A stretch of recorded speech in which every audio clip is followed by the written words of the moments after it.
थे नहीं थे तो माँ बैठ गई थोड़ा देर जाके। सच्ची घटना साल से सुना है हमने। महादेव माँ भगवती बैठ गई। अब जैसे माँ भगवती बैठी उस शिला पर, चारों तरफ से आवाज आ रहा है आत्मा का, मुक्त कर दो, हम पर रहम करो, हमको इस जोनी से बाहर निकालो, हमारी गलती का क्षमा कर दो, हमको इस से मुक्त कर दो। माँ सोची कि बाप रे बाप, इतना करंदन में शिव बैठते हैं और वो शिव है तो मुक्त काहे नहीं कर देते? ये चारों तरफ से जो इतना चिल्ला रहा है आत्मा, इसको मुक्त काहे नहीं कर देते? माँ महादेव आए तो माँ से पूछने लगे। माँ का मुंह थोड़ा अपसेट था। महादेव ने पूछा कि इसका कारण बताइए। तो माँ ने कहा कि आप महादेव हैं, ये लोग इतना चिल्ला रहा है, आप मुक्त काहे नहीं कर देते? महादेव ने कहा कि कहाँ गई थी आप? उस शिला पर बैठी थी क्या? महाश्मशान के शिला पर? कहाँ क्यों गई आप हमसे बिना पूछे हुए? वो महातांत्रिक का जगह है, आप क्यों गई? आप आदि शक्ति है, आप वहां नहीं जा सकती हैं, आप क्यों गई? कहा आपको खोजते चली गई, और गई तो मैंने पाया कि करोड़ों अरबों आत्मा चिल्ला रही है, मुझको रहम कर दीजिए, मुक्त कर दीजिए, अब मुझ पर दया करिए, अब मैं गलती नहीं करूंगा, अब मुझको जोनी से बाहर कीजिए। तो काहे नहीं उबार देते हैं? तब महादेव ने मां भगवती को समझाया, देवी ये कर्म फल का रहस्य है।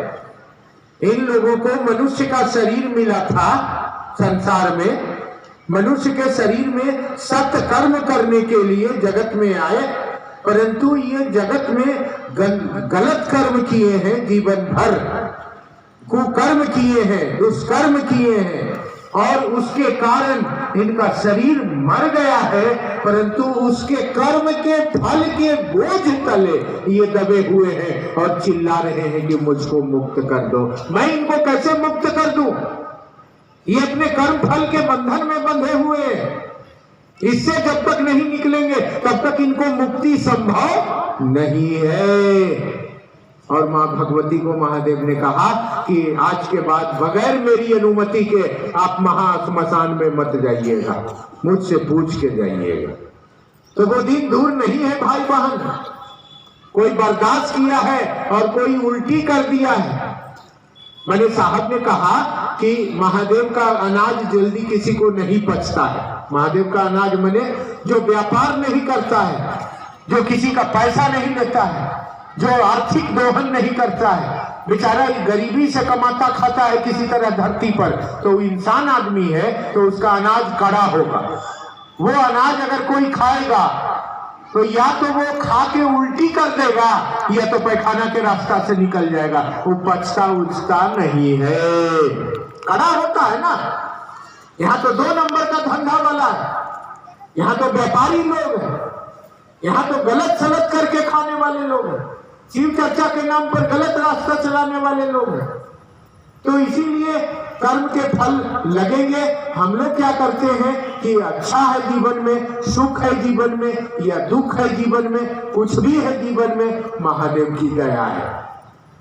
हम लोग कभी विचलित नहीं होते हैं। बहुत बड़े बड़े कष्ट आते हैं जीवन में। अभी मेरी पत्नी बीमार पड़ गई, डॉक्टर के यहाँ भर्ती किया, लाखों रुपए की जरूरत पड़ गई, सब यूट्रेस वगैरह निकालना पड़ा। डॉक्टर के पास गए, डॉक्टर ने, हमने पूछा सर कितना लगेगा? डॉक्टर ने कहा 1.5 लाख रुपया लगेगा। अब मेरे ऐसा गरीब आदमी 1.5 लाख रुपया कहाँ से लाएगा? व्यापार करते तब।